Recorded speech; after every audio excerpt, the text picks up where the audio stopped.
ज़िंदगी इतनी बड़ी नहीं कि हर चीज़ का प्रैक्टिकल किया जाए। कुछ चीज़ें हमें दूसरों के अनुभवों से भी सीखना चाहिए। नमस्कार दोस्तों, मैं संदीप सिंह एक बार फिर से आप सबका स्वागत करता हूं आपके अपने चैनल यूनिक टॉपर पर। और कैसे हैं आप सब? आज मैं आप सबके लिए एक नए चैप्टर की शुरुआत करने जा रहा हूं, web optics. This is the first lecture of web optics. तो बहुत ही ध्यान से पढ़ना। जो बच्चे अगर नए हैं वो सब लोग जुड़ जाएं, क्योंकि this is very important for the board, for the pre preparation. If you prepare the NEET IIT, this chapter is very important.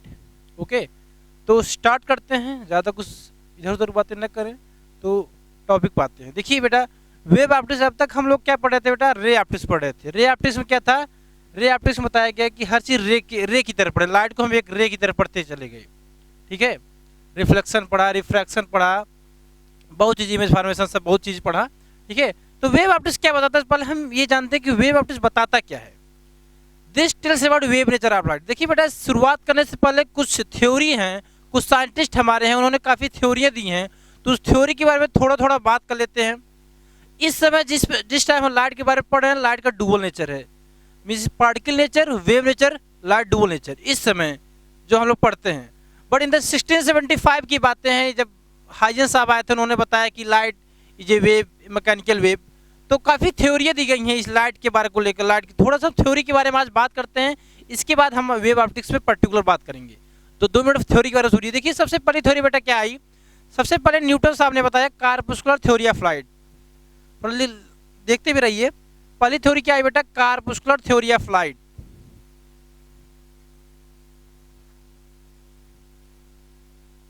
Corpuscular theory of light.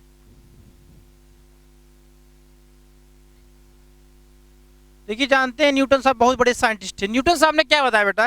Newton साहब ने बताया कि जो आपका लाइट है ये एक टिनी पार्टिकल से मिलकर बना हुआ था। कहने का मतलब कि लाइट कंसिस्ट टिनी पार्टिकल्स, बहुत छोटे छोटे पार्टिकल्स मिलकर बने हुए हैं। इन्होंने हर चीज को इन्होंने बताया कि लाइट, चाहे रिफ्लेक्शन को डिफाइन किया या रिफ्रैक्शन को बताया। इन्होंने बताया कि light travel in the straight line, या you can say light travel in the rectilinear motion. सब चीज इन्होंने जो बताया, इन्होंने एज्यूम किया क्या? लाइट टिनी पार्टिकल से मिलकर बना हुआ है। जैसे इन्होंने रिफ्लेक्शन जानते हो कैसे बताया? रिफ्लेक्शन बताया जैसे कि, देखो इसको थोड़ा हम पतला कर ले।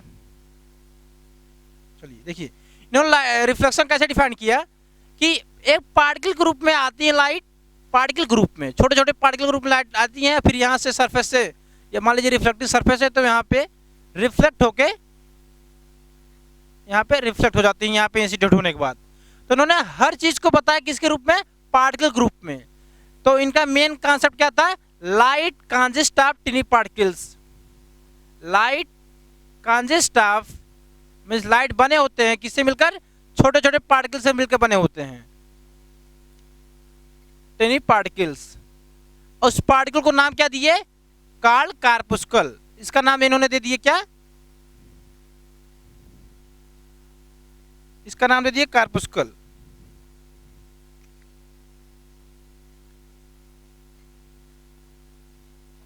ठीक, ये वर्ड याद रखिएगा। ये था कार्पस्कुलर थ्योरी ऑफ लाइट। इन्होंने कुछ चीजें और बताई, बता देता हूं आपको।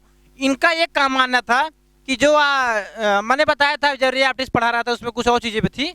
वो तो रे ऑप्टिक्स जो हम पढ़ते हैं सब डुअल नेचर आ गया, तब हम बात करते हैं। लेकिन इनके समय में ये 1675 की बात है बेटा, ध्यान दीजिएगा। This is the fact on the 1675, उस समय की बात है। इन्होंने बताया, हमने क्या पढ़ाया था? हमने पहले इनकी बात सुन लीजिए। न्यूटन साहब ने क्या कहा था? न्यूटन साहब ने कहा कि जो आपकी स्पीड होती है लाइट की, जो लाइट की स्पीड होती है वाटर में ज्यादा होती है एयर कंपैरिजन। इन्होंने क्या बताया? Speed of light in water. बल्कि आज इस समय इन द मॉडर्न टाइम हम जो लाइट की प्रॉपर्टी पढ़ रहे हैं ऐसा नहीं है। ध्यान दीजिएगा, ये 1675 की बात है जब न्यूटन साहब ने सब बताया था। वही चीज मैं यहां बता रहा हूं। Speed of light in water, speed of light in water greater than speed of light in air. इन्होंने इसको बताया, speed of light in air. ठीक है, तो ये थी कार्टेशियन थ्योरी ऑफ लाइट। इसमें किसको किसको किसको बताया इन्होंने? रिफ्लेक्शन को बताया, न्यूटन साहब ने रिफ्लेक्शन के बारे में बताया। इसके बाद रिफ्रैक्शन के बारे में बताया। इन्होंने जैसे कि इन्होंने रिफ्लेक्शन को इस टाइप बताया। अगर आप जानना चाहेंगे थोड़ा बता देता हूं। इन्होंने रिफ्रैक्शन जानते हो कैसे डिफाइन किया? सुन लीजिए थोड़ा सा। देखिए चीजों को जानते रहेंगे तभी तो मजा आएगा फिजिक्स पढ़ने में। चलिए, जैसे मान लीजिए ये मीडियम आपका इंटरफेस है। इन्होंने बताया अगर कोई पार्टिकल यहाँ, ये मान लीजिए रेयर मीडियम है, ठीक है। This is the rare medium, this is the denser medium. बेटा आज हम बहुत ही इंपॉर्टेंट हाइजेंस प्रिंसिपल के बारे में बात करेंगे। थोड़ी देर सुन लीजिए इसको। हम मेरा कॉन्सेप्ट है, आपका जो थंबनेल लगा हुआ है Huygens principle, this is the main concept of this lecture. तो प्लीज थोड़ा वेट करिए, मैं हाइजेंस प्रिंसिपल के बारे में अभी बात कर रहा हूँ, सुनते रहिए, वही मेरा मेन टॉपिक है। देखिए ये रेयर मीडियम है, डेंसर मीडियम है, ठीक है। तो इन्होंने पार्टिकल ग्रुप में बताया कोई रे ऑफ लाइट आती है तो आपके डेंसर मीडियम में जितने भी पार्टिकल हैं, डेंसर मीडियम में जितने भी पार्टिकल हैं, ये इसको अट्रैक्ट करते हैं, एक फोर्स लगाते हैं। इन्होंने देखो इनके बताने का तरीका था, लाइट को उन्होंने पार्टिकल के रूप में पता माना। अब इनको रिफ्लेक्शन इनके बताने का तरीका अलग था। इन्होंने क्या बताया, अगर कोई भी लाइट पार्टिकल ग्रुप में आती है, अगर वो मीडियम को क्रॉस करती है, एक मीडियम से दूसरे मीडियम में जाती है, तो दूसरे मीडियम में मींस डेंसर मीडियम में जितने पार्टिकल हैं, तो इसको एक अट्रैक्शन फोर्स से इसको क्या करती है, अट्रैक्ट करेगी जितने पार्टिकल होती हैं। तो जब यहाँ फोर्स लगता है बेटा, तो ये अगर रे ऑफ लाइट ये नॉर्मल हो गया, अगर इधर जाना चाहती है तो कैसे नॉर्मल तरफ आ जाती है। तो this is the basis of the Newton to define the refraction and reflection भी बताया मैंने। और इन्होंने तो बताया कि लाइट हमेशा रेक्टिलिनियर मोशन में ट्रेवल करती है। क्लियर हुआ यहाँ तक? चलिए, इसके बाद बेटा इसी टाइम 1675 देखिए क्या हुआ। उस समय न्यूटन साहब बहुत बड़े वैज्ञानिक थे, तो ये जो भी कह देते तो लोग सही मान लेते थे। उसी समय हमारे जो आज हाइजेंस प्रिंसिपल पढ़ेंगे, हाइजेंस साहब ने बताया नो, लाइट आपका टिनी पार्टिकल से मिलकर नहीं बना है, लाइट एक मैकेनिकल वेव है। इन्होंने बताया लाइट एक मैकेनिकल वेव है जो किसी भी मीडियम की आवश्यकता नहीं पड़ती इसके ट्रेवल होने के लिए। इन्होंने एक अलग से मीडियम माना, ईथर। ये हाइजेंस जी का जो हाइजेंस वेव थ्योरी है उसको बता रहा हूं, ध्यान सुनिए। हाइजेंस साहब ने, ध्यान सुन लीजिए बेटा, हाइजेंस की जो वेव थ्योरी है, this is the wave theory of Huygens. अभी प्रिंसिपल नहीं बता रहा हूं, ध्यान समझिएगा। हाइजेंस वेव थ्योरी में क्या बताए, हाइजेंस वेव थ्योरी देखिए, न्यूटन का समझ में आया Cartesian theory of light. Huygens सुनिए, हाइजेंस साहब ने बताया उसी समय 1678 की बात है ये, this is the fact of 1678। लेकिन क्या हुआ, जैसे कि लोग उसी का मानते हैं जो काफ़ी महान है, उस समय हाइजेंस साहब इतने महान नहीं हुए थे, तो लोग इनको इग्नोर कर दिए। और आप जानते हैं अगर बाद में यही इनकी थ्योरी बाद में कट गई, बट उस समय इनकी थ्योरी नहीं मानी जा रही थी जिसमें न्यूटन ने अपनी बात कही थी। तो हाइजेंस साहब ने क्या बताया, हाइजेंस साहब ने कहा कि आपका जो लाइट है it is a mechanical wave. क्या बताया इनको, इन्होंने light is a mechanical wave. ध्यान सुनिएगा बेटा, ध्यान सुनिएगा, light is a mechanical wave. इन्होंने बताया लाइट एक मैकेनिकल वेव है जिसको आप जानते हैं मैकेनिकल वेव को ट्रेवल करने के लिए किसी मीडियम की आवश्यकता नहीं पड़ती है।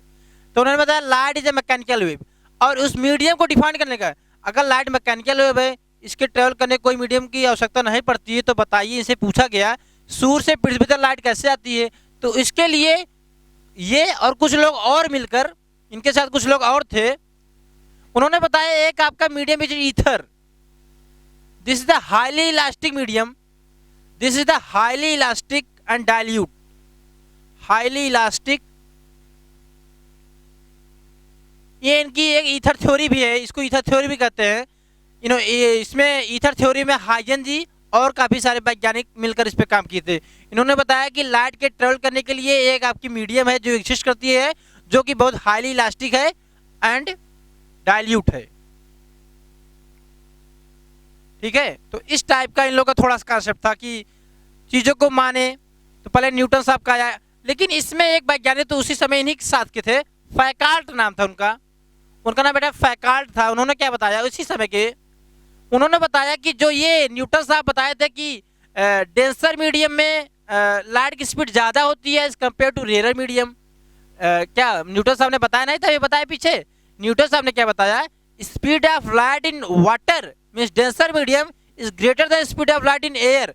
बट फैकाल्ट साहब ने इसको गलत कर दिया, फैकाल्ट साहब ने इसको गलत कर दिया। फैकाल्ट साहब ने एक्सपेरिमेंटली करके दिखाया कि स्पीड ऑफ लाइट हमेशा एयर में मैक्सिमम होगी, हमेशा कहाँ मैक्सिमम होगी, एयर में। तो वहीं से न्यूटन थ्योरी चली गई। हाइजन साहब आए, हाइजन साहब ने सब कुछ चीज बताया।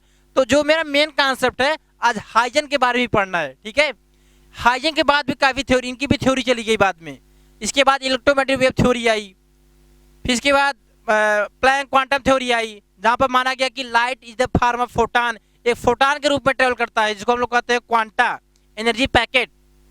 तो काफी थ्योरियां इस लाइट के बारे में आ जाए। इसके बाद में डी ब्रॉगली ने बताया कि लाइट है dual nature, particle nature as well as wave nature, ठीक है।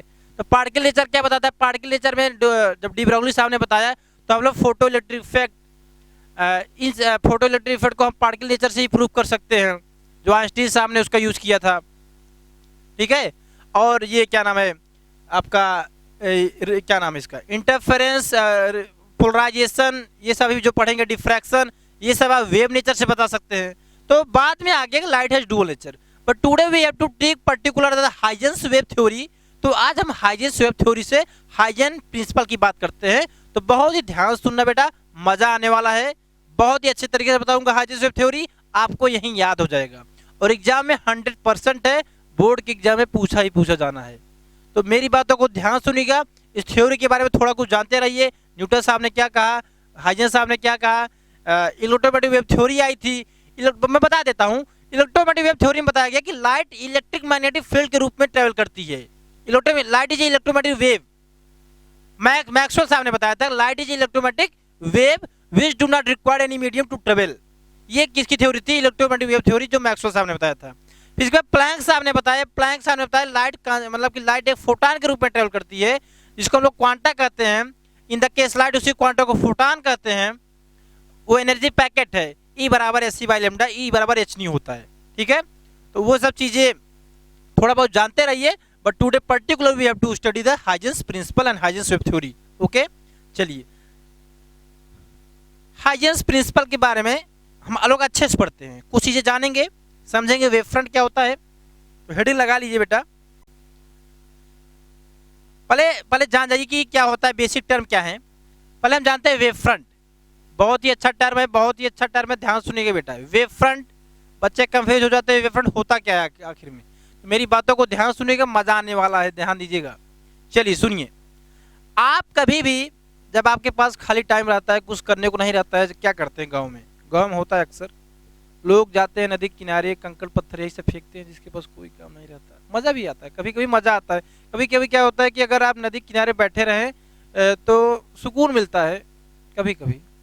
तो क्या होता है, आप नदी किनारे जाइए, वहाँ एक स्टील वाटर है, वहाँ आप कंकड़ फेंकिए, स्टोन फेंकिए, देखेंगे क्या उसमें, आप देखेंगे डिस्टर्बेंस प्रोड्यूस होगा। आप कभी ना देखा, ये सब तो नहीं देखते होंगे आप लोग, अगर फिजिक्स के स्टूडेंट तो देखना चाहिए आप लोग को यार। सुनिए, जैसे मान लीजिए तालाब है, ध्यान सुनिएगा, मैं बहुत ही प्रैक्टिकली बताऊंगा, चीजों को आपसे रिलेट करके बताऊंगा, आपको समझ में आएगा। It is my responsibility, you have to only listen carefully. मान लीजिए तालाब है, दिस इज द मीडियम, इसमें वाटर है, ठीक है, ये स्टील वाटर है, इसमें पत्थर फेंकते हैं, आप देखेंगे ऐसे ऐसे करके पूरा एक प्रकार का आपका क्रस्ट ट्रफ के रूप में एक डिस्टर्बेंस प्रोड्यूस होता है, जब तक किनारा ना आ जाए चलता रहता है। ऐसा अनुभव किया होगा आपने। तो वो क्या होता है जानते हैं बेटा, this is the wave front. ये तो हो गया आपकी लैंग्वेज में, आप जिसे समझ जाएं। अब मैं डिफिनीशन बता देता हूँ उसी रिलेट करके। एक तालाब में आपने स्टोन को फेंका, तो आप देखेंगे कि जहां पे आपने इंपैक्ट किया, जिस जगह आपने डिस्टर्बेंस किया, वहां देखेंगे एक क्रस्ट ट्रफ क्या होता है, फिर फिजिक्स लैंग्वेज में आ जाइए, वहां से आ जाइए फिजिक्स लैंग्वेज में। क्रस्ट ट्रफ क्या होता है, क्रस्ट जैसे कि पार्टिकल्स मूव करते हैं, जो वाटर ड्रॉपलेट से पार्टिकल से वाटर के वो मूव करते हैं, एक बार मैक्सिमम डिस्प्लेसमेंट, एक बार मैक्सिमम अपवर्ड डिस्प्लेसमेंट, एक बार मैक्सिमम डाउनवर्ड डिस्प्लेसमेंट। तो मैक्सिमम अपवर्ड डिस्प्लेसमेंट जो होता है, देखते नहीं, एक बार ऊपर फिर नीचे ऐसे थोड़ा थोड़ा करके ऐसे जाता है, तो मैक्सिमम अपवर्ड डिस्प्लेसमेंट को क्रस्ट कहते हैं और मैक्सिमम डाउनवर्ड डिस्प्लेसमेंट को ट्रफ कहते हैं। तो वेव फ्रंट यह बताता है, जब भी पार्टिकल अगर मैक्सिमम अपवर्ड डिस्प्लेसमेंट होती है तो अपने सेम फेज में होती है। कहने क्या आशा है, ध्यान सुनिए बेटा। जैसे मान लीजिए हम स्टोन को फेंके तालाब में, पानी डिस्टर्बेंस हुआ, जैसे कि पार्टिकल अगर मैक्सिमम अपवर्ड डिस्प्लेसमेंट जाती है तो मैक्सिमम अपवर्ड डिस्प्लेसमेंट जाते वक्त उस समय जितने भी पार्टिकल हैं सबका फेज सेम होगा। मैक्सिमम अपवर्ड डिस्प्लेसमेंट जब जाती है उसमें जितने पार्टिकल हैं, मतलब उस टाइम जितने पार्टिकल होंगे जिस डिस्प्लेसमेंट में, उसका फेज सेम होगा। अगर न समझ में मैं फिर बताता हूँ, प्लीज पूरी बात को सुनते रहिए। और फिर जब मैक्सिमम डाउनवर्ड डिस्प्लेसमेंट में वही पा जाएगा, ये चीज आपको आभास नहीं होगा बट ऐसा होता है बेटा, ठीक है। और जब मैक्सिमम डाउनवर्ड डिस्प्लेसमेंट आएगी उसको कहते हैं ट्रफ, नाम दिया गया है, किसी का नाम कुछ भी दे सकते हो यार। आप लोग तो क्लास कुछ भी नाम, हम लोग क्लास में थे किसी का नाम कुछ भी रख देते थे, क्या सोचना पड़ता था। तो उसी प्रकार उसका नाम क्रस्ट रख दिया गया और नीचे वाले का नाम जब मैक्सिमम डाउनवर्ड डिस्प्लेसमेंट जाती है उसका नाम ट्रफ दे दिया। कहने की यह आशा है कि जब भी पार्टिकल क्रस्ट में होती है उस समय क्रस्ट में जब पार्टिकल पहुंचती है, क्रस्ट पोजीशन मतलब क्या, मैक्सिमम अपवर्ड डिस्प्लेसमेंट। ये भी समझा रहा हूं, अभी मैंने वेवफ्रंट बारे में कुछ नहीं बताया, अभी मैं समझाने की कोशिश कर रहा हूं, इसके बाद आपको वेवफ्रंट समझ में आएगा। सुनते रहिए बस केवल। मैक्सिमम अपवर्ड डिस्प्लेसमेंट, मैं नहीं चाहता कि आपको डायरेक्ट डिफिनीशन दे दूं, आप जाए लिख लें, एग्जाम में लिख के चले आए, मेरा ये काम नहीं है। और मैं पढ़ाता हूं इसीलिए हूं कि आपको दिमाग में घुस जाए, रात दिन वही चीजें याद आए आपको, ठीक है। तो मैक्सिमम अपवर्ड डिस्प्लेसमेंट,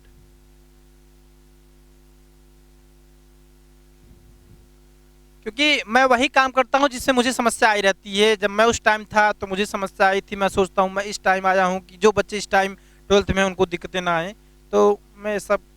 चलिए सुनिए, maximum upward displacement, maximum upward displacement किस पोजीशन में, उसको क्या नाम दिया गया है, क्रस्ट नाम दिया गया है। मतलब जब भी पार्टिकल अपने मैक्सिमम अपवर्ड डिस्प्लेसमेंट होगी उसमें जितने पार्टिकल होंगे उसका फेज सेम होगा। फेज आप जानते होंगे, फेज देखिए जैसे कि होता नहीं, y बराबर a sine omega t minus के एक्स, ये पढ़े होंगे डिस्प्लेसमेंट का इक्वेशन। तो दिस इज द फेज, ये एक प्रकार का एंगल है आपका, इतना जान लीजिएगा, सरल शब्द तुम जानना चाहते हैं। और जब ये अपने ट्रफ पोजीशन होती है, मीन्स क्या, maximum downward displacement, maximum downward displacement,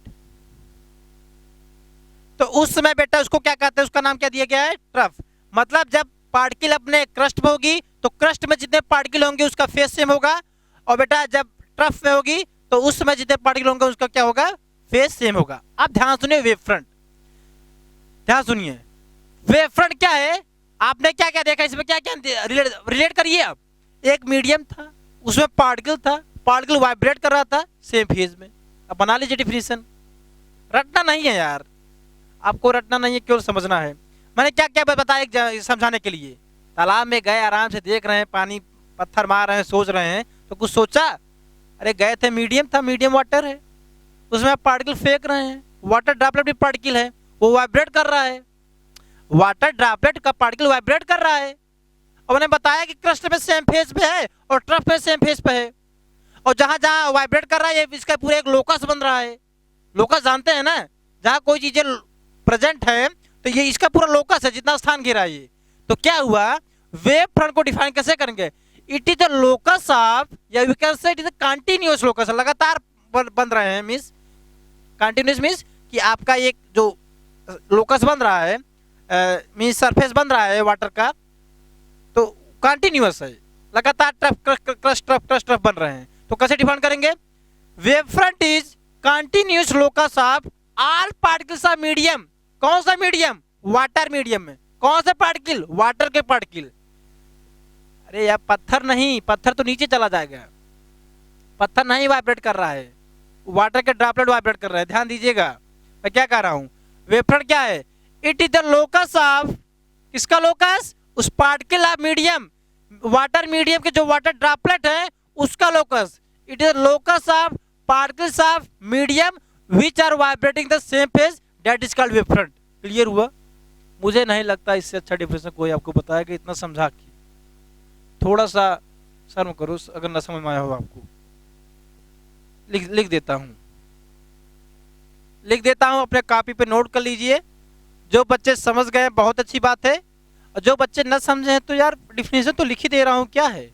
किसी भी पार्टिकल्स का, किसी मीडियम में जितने पार्टिकल होते हैं अगर उनका वाइब्रेशन का फेज सेम है तो वही वेव फ्रंट है। मैं ऐसे भी एक वन वर्ड में कह चले जाता, बट मैं नहीं गया। क्यों नहीं गया? मैं चाहता हूँ कि फिजिक्स को एक नए तरीके से फिजिक्स को पढ़ा जाए।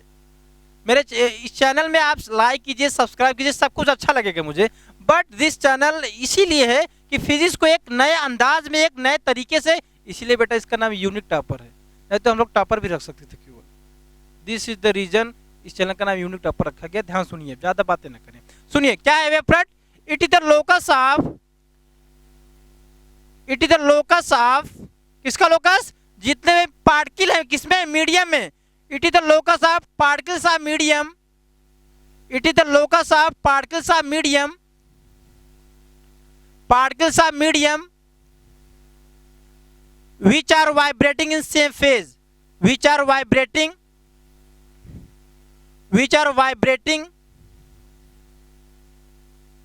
in same phase, that is called wave front। या आप ऐसा भी कह सकते हैं wave front is surface of, एक डिफिनेशन और लिख लीजिए, वेव फ्रंट इज ए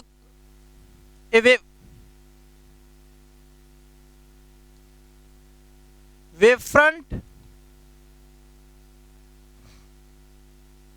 इस सरफेस ऑफ, अभी और क्लियर होगा बेटा, अभी सुनते जाइए, अभी और चीजें क्लियर होंगी। सरफेस ऑफ कांस्टेंट फेज, इसको नोट कर लीजिए आप लोग, कांस्टेंट फेज। देखिए बेटा, जैसे मान लीजिए एक पॉइंट सोर्स है, वही स्टोन मान लीजिए, अब स्टोन एक पॉइंट था, वहां पे जाके आपने ताला में उसको डिस्टर्ब किया एक पॉइंट पे, तो क्या हुआ, ये अपने चारों तरफ एक वेव फ्रंट जनरेट करती है। यही तो बनता है बेटा, ऐसे ही करके आप देखते हैं, ऐसे ऐसे किनारे तक पानी चला जाता है। ठीक है, this is the point source,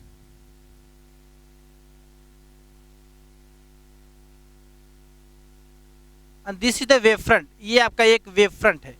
क्या है बेटा?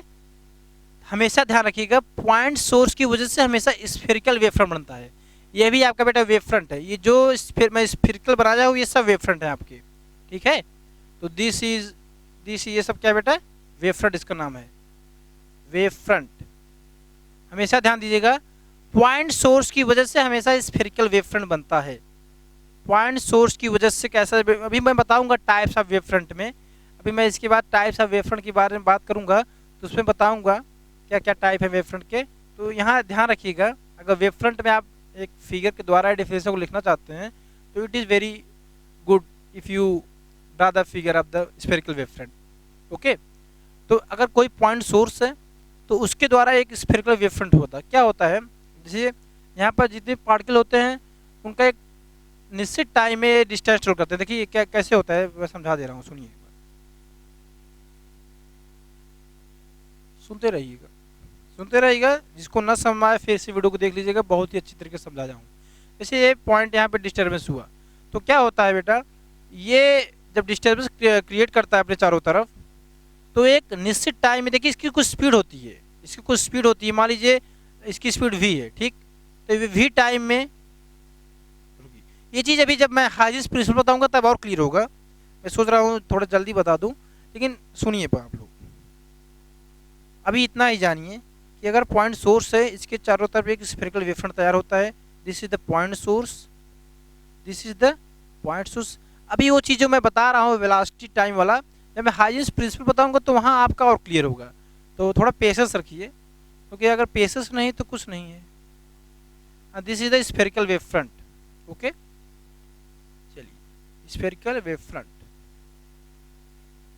और हमेशा ध्यान दीजिएगा, अगर ये तो रे ऑफ लाइट है, मीन्स लाइट, जैसे कि अगर लाइट के टर्म बात करें, अगर ये आपका स्फेरिकल वेव फ्रंट बनता है, तो this is the light speed, यही तो है लाइट वेव, जिसको मैंने लाइट को वेव, हाइजेंस साहब ने क्या बना है कि लाइट इज ए वेव, तो हम उसको लाइट वेव भी कर सकते हैं। तो हमेशा ध्यान दीजिएगा कि जो लाइट वेव होता है, रे ऑफ लाइट होती है, वो हमेशा वेव फ्रंट के परपेंडिकुलर होती है। इस चीज़ को ध्यान रखिएगा। क्या, नोट कर लीजिए इसको भी बेटा, नोट कर लीजिए। दूसरा पॉइंट नोट कर लीजिए, बहुत ही स्टार लगा के नोट कर लीजिए इसको। Ray of light is perpendicular to wave front. Is perpendicular to wave front. Means अगर ये स्फेरिकल है, पॉइंट सोर्स है, अगर इसे वेव फ्रंट तैयार किया है तो ये लाइट हमेशा इसके परपेंडिकुलर होगा, किसके, वेव फ्रंट की। हमेशा ध्यान दीजिएगा, वेव फ्रंट के हमेशा क्या होगा, परपेंडिकुलर होगा। तो वही चीज लिख रहा हूँ, ray of light is where, भाई लाइट तो वेव ही तो है, तो वेव ही तो वेव फ्रंट जनरेट करेगा, समझ रहे हो नहीं। Ray of light is perpendicular to wave front. This is very important point, क्योंकि अभी हम लॉ ऑफ रिफ्लेक्शन जो पढ़े हैं, आप पीछे पढ़ चुके हैं, law of reflection, law of refraction, सब हम वेव फ्रंट के थ्रू प्रूव करेंगे। तो ध्यान दीजिएगा, ये चीज़ बहुत इंपॉर्टेंट भी यूज आएगा। वेव फ्रंट हमेशा परपेंडिकुलर होता है किसके, रे ऑफ लाइट को, या we can say ray of light is perpendicular wave front, दोनों एक ही चीज़ है। ठीक है, चलिए आगे बात करते हैं टाइप्स ऑफ वेव फ्रंट के बारे में। यहाँ तक समझ में आया सबको, यहाँ तक हर बच्चे को क्लियर है? एक बार हमें बता दीजिए कमेंट के माध्यम से कि एवरीवन कुशल मंगल है नहीं। कुशल मंगल मतलब समझ में आ रहा है, दिमाग डिस्टर्ब तो नहीं हुआ पढ़ के इसको, क्योंकि थोड़ा सा टफ पड़ता है, पहली बार आप लोग पढ़ रहे हैं। वेव फ्रंट शायद पहली बार पढ़ रहे हो 12th में, इसके पहले 10th में नहीं मिलता ये सब चीज़ें वेव फ्रंट। तो अगर पहली बार मिल रहे हैं इस टॉपिक से तो उसमें भी आपको दिक्कत आए, पर जो भी आपको समस्या है हमें कमेंट के माध्यम से बताइए, मैं फिर से एक वीडियो बना दूंगा आप लोग के लिए, तो मैं हूँ और किसके लिए। चलिए ध्यान सुनिए, अब बात करते हैं टाइप्स ऑफ वेव फ्रंट के बारे में। टाइप्स ऑफ, शायद हाइजेंस प्रिंसिपल ना हो पाए तो हाइजेंस प्रिंसिपल अगले वीडियो में बात कर लेंगे, बट यही चीज़ें हैं, उसमें वेव फ्रंट का नाम आएगा। तो अगर आज टाइप्स तक होता है तो मैं थंबनेल पर wave front and types of wave front के रूप में लिखवा दूंगा।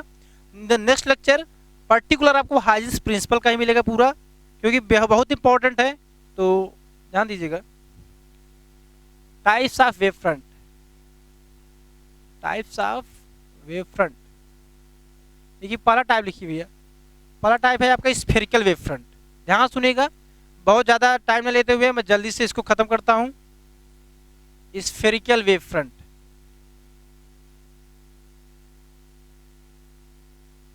Spherical wave front. दूसरा आपका है बेटा सिलेंड्रिकल वेव फ्रंट। समझ लीजिए, बस इसको आप समझ लीजिए, क्योंकि ये इतना इम्पोर्टेंट नहीं है, और इम्पोर्टेंट नहीं तभी तो हमें पढ़ना है, क्योंकि हमारी क्लास का यही रूल है, जो चीज़ इंपॉर्टेंट नहीं है उसको ज़्यादा इंपॉर्टेंट तरीके से पढ़ना है। और तीसरा है क्या, प्लेनर वेव फ्रंट। सुन लीजिए, मैं 4 या 5 मिनट में इसको फिनिश करता हूँ। ध्यान सुनिए, स्फेरिकल वेव फ्रंट मैंने बताया, अगर कोई पॉइंट सोर्स है तो पॉइंट सोर्स के द्वारा हमेशा एक वेव फ्रंट जो आपका बनेगा, कैसा बनेगा, spherical wave front. This is the point source. ऐसे स्फेरिकल वेव फ्रंट बनाइए, इसके नीचे फिगर बना लीजिए, पॉइंट सोर्स, क्योंकि यहां से जो डिस्टर्बेंस होगा, जितने पार्टिकल होंगे वो इक्वी डिस्टेंस पोजीशन पे होंगी। मींस डेट अगर यहाँ आप डिस्टर्बेंस क्रिएट करते हैं तो जो पार्टिकल डिस्प्लेस्ड होंगी यहाँ से, वो इक्वी डिस्टेंट पोजीशन पे जाके किसी particular time equi distant position पहुंचेंगी, और जब उसका लोकस बना देंगे तो आपको स्फेरिकल मिलेगा। ठीक है, this is the spherical wave front. ठीक, अब दूसरा देख लीजिए सिलेंड्रिकल कैसे बनता है। जब आपका सोर्स कैसा हो, पॉइंट सोर्स हो, तो हमेशा कैसा वेव फ्रंट बनेगा, ध्यान दीजिएगा, स्फेरिकल वेव फ्रंट। और सिलेंड्रिकल क्या बनता है बेटा, सिलेंड्रिकल जब आपका सोर्स लीनियर हो, कैसा हो, लीनियर हो। जैसे कैसे, जैसे आपका ये लीनियर सोर्स है, तो इसके द्वारा आप देखेंगे कैसा वेव फ्रंट बनेगा, हमेशा सिलेंड्रिकल वेव फ्रंट बनेगा। क्यों, क्योंकि जो ये डिस्प्लेसमेंट करेगा, अगर यहाँ से पार्टिकल है, यहाँ पार्टिकल है, ये डिस्प्लेस होगी, यहाँ आएंगी, तो ऐसे यहाँ पार्टिकल यहाँ डिस्प्लेस होगी, तो आपका ये देखेंगे एक सिलेंड्रिकल रूप में तैयार होगा वेव फ्रंट। कैसा तैयार होगा, सिलेंड्रिकल रूप में। तो हमेशा ध्यान दीजिएगा, पॉइंट सोर्स की वजह से कैसा वेव फ्रंट बनता है, सिलेंड्रिकल वेव फ्रंट। ये चीज़ अगर ये आपकी जो रे ऑफ लाइट है, ये हमेशा परपेंडिकुलर होगी, ध्यान दीजिएगा। This is the cylindrical wave front, this is the, ये लीनियर सोर्स था। अब इस सोर्स के कारण यहाँ डिस्टर्बेंस, इस सोर्स के कारण यहाँ पार्टिकल जाएगी, यहाँ पार्टिकल जाएगी, तो आप जब एक लोकस बनाएंगे तो आपका एक सिलेंड्रिकल लोकस मिलेगा।